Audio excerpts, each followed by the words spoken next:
Сэр, пожалуйста, проведите дебаты с Дэвидом Вудом.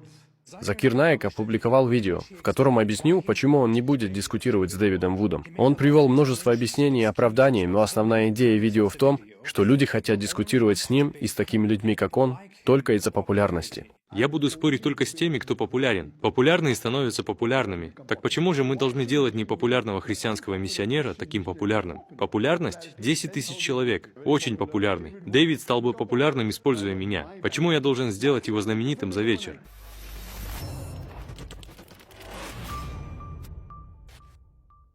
Закир Наик — посмешище. Я говорю это не потому, что не согласен с ним. Я говорю это потому, что он абсолютное посмешище. Позвольте мне привести вам 3 краткие причины. Во-первых, Закир Наик позиционирует себя как чемпион по дебатам.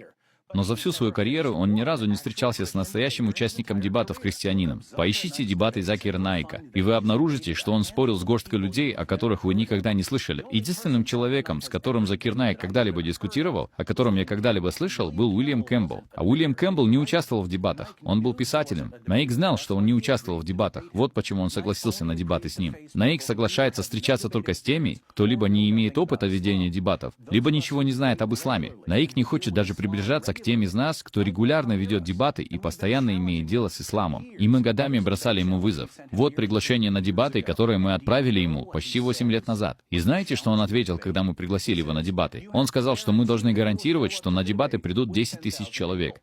При условии, что он может собрать минимум 20 тысяч человек на свою живую лекцию. Что ж, это странное требование. Если вы посмотрите на другие дебаты Закира Наика с христианами, то увидите, что им не нужно было приводить на дебаты 10 тысяч человек. А в других дебатах Закира Наика, которые я просмотрел, присутствовало всего лишь пара сотен человек. Почему Закир Наик участвовал с ними в дебатах? Недавно я смотрел одну из сессий Наика по вопросам и ответам, и у микрофона была женщина-христианка, и Закир Наик сказал, что если она хочет подискутировать, они могут организовать дебаты. Задайте свой вопрос в 2-3 предложениях. Если у вас больше 2-3 предложений, это превращается в лекцию. Если вы хотите прочитать лекцию... Хорошо. Конечно, если вы хотите о чем-то подискутировать, мы можем это организовать, и вы можете прийти позже. Почему Закир Наик пытается затеять дебаты со случайной женщиной, которая подошла к микрофону на сессии вопросов и ответов? Кстати, сразу после того, как он вызвал ее на дебаты, он передумал и сказал, что отказывается дискутировать с женщинами. Затем он сказал, что был бы рад побеседовать с ученым-религиоведом. Но опять же, Наик ничего не сказал о том, что на дебаты придут 10 тысяч человек. Почему правило Закира Наика о 10 тысяч человек вступает в силу только тогда, когда его оспаривают люди, которые регулярно ведут дебаты? Если какой-нибудь местный пастор, о котором никто никогда не слышал, соглашается встретиться с ним лицом к лицу, Наик неожиданно оказывается готов к дебатам, даже если пастор приходит один. Сейчас век интернета. Миллионы людей могут наблюдать за дебатами онлайн. Закир Наик мог бы провести дебаты с христианином в гостиничном номере, и люди по всему миру могли бы увидеть это. Почему он избирательно применяет свое правило 10 тысяч человек? Потому что он знает, что в Америке большинство христиан понятия не имеют, кто он такой. Поэтому они не собираются приходить тысячами на его дебаты. Он знает, что участники христианских дебатов не собираются арендовать огромный зал, чтобы встретиться с ним лицом к лицу, потому что мы считаем его посмешищем. Поэтому он придумал правило, которое применяется только для того, чтобы избегать настоящих участников дебатов. Почему? Потому что он законченный трус и знает, что его аргументы будут опровергнуты в дебатах любым опытным христианином. Что же говорят мусульмане, когда мы указываем на это? «О, Закир Наик отказывается участвовать в дебатах с вами, потому что вы ниже его».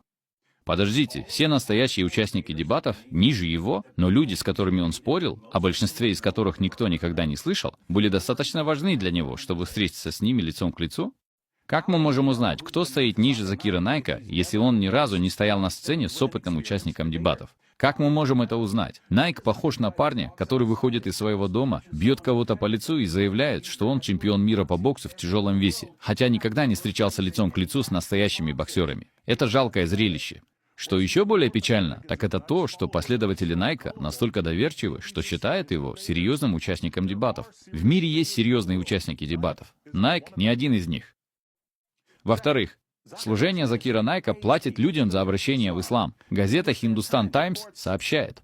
Специальное отделение полиции Мумбаи утверждает, что скандальный исламский проповедник Закир Наик и его некоммерческий фонд исламских исследований незаконно обратили в ислам около 800 человек.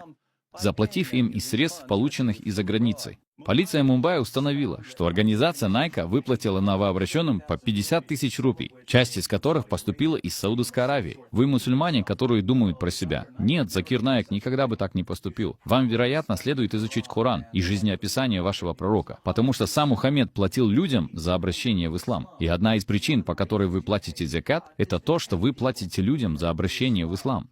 В суре 9, стихе 60 Корана перечислены различные виды использования закята. Один из применений заключается в следующем. Для тех, чьи сердца хотят завоевать.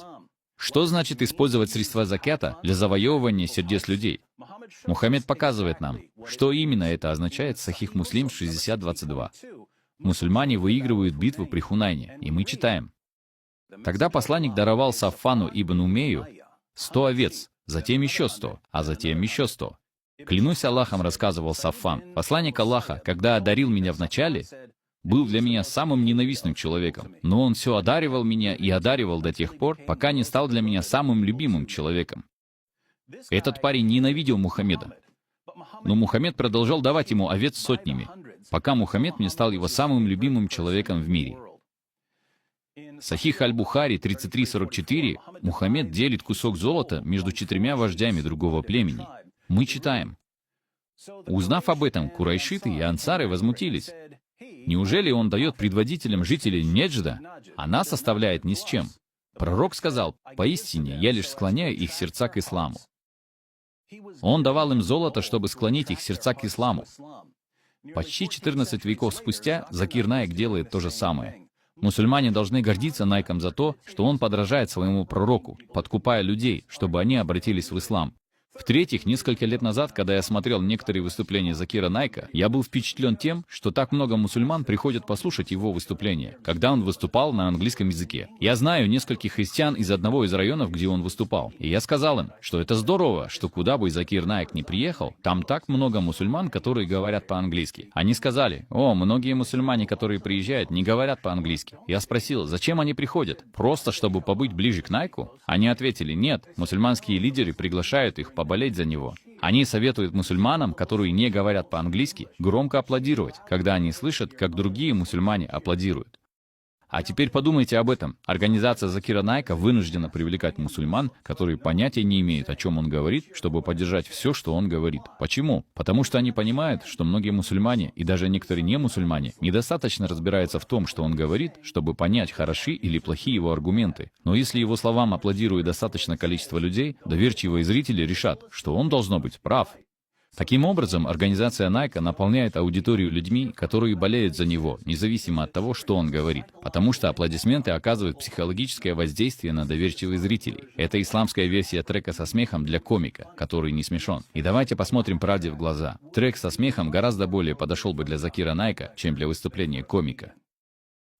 Учитывая все это, многие мусульмане считают Закира Найка своим лучшим спорщиком и главным апологетом.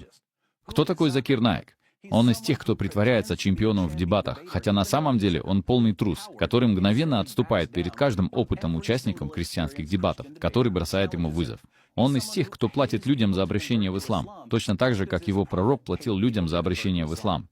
И ему приходится приглашать болельщиков, чтобы они говорили его фанатам, когда нужно подбадривать, даже если они понятия не имеют, что он говорит. Таким образом, он может обмануть невежественную наивную аудиторию, которой легко манипулировать, заставив ее думать, что он представляет серьезные аргументы в пользу ислама.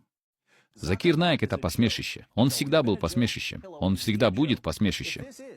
Если он, как утверждают многие мусульмане, лучший апологет ислама из 1,6 миллиарда мусульман в мире, то что это говорит нам об исламе? Добро пожаловать в ислам. Это единственная религия, которая хотела бы видеть своим чемпионом такого человека, как Закир Наик.